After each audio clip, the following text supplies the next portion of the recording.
Hey everyone! Today I want to talk about something that's been keeping a lot of us up at night, literally. It's our obsession with perfect sleep. Sleep is essential. We need it to survive.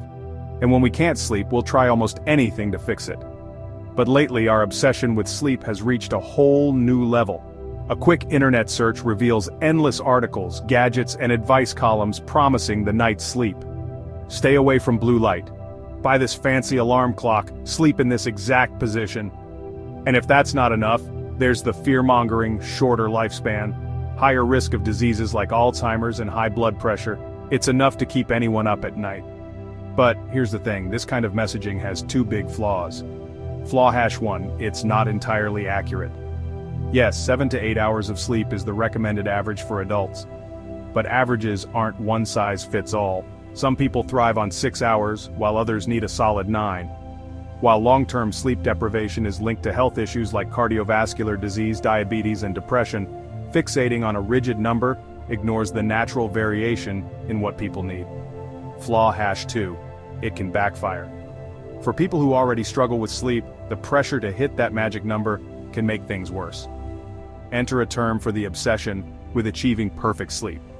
In 2019, an estimated 21% of US adults were using sleep trackers. And that number is likely growing. While it's fascinating to see how much deep sleep, or REM sleep you're getting, constantly monitoring your sleep can lead to anxiety, ironically making it harder to sleep. So, what should you do instead?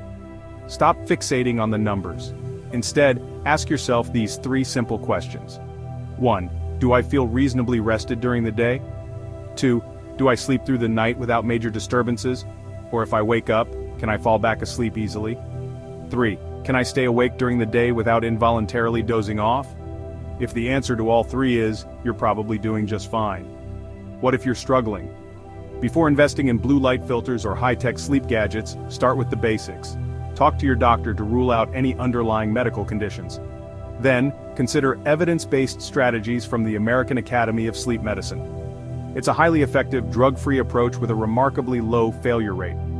The bottom line? Sleep is vital, but chasing perfection can do more harm than good. Instead of obsessing over numbers or gadgets, focus on how you feel and seek help if you need it. After all, the best sleep is the kind that leaves you rested, not stressed. If you found this video helpful, don't forget to like, share, and subscribe to our channel for more content like this. Your support helps us continue making psychology accessible to everyone. See you in the next video.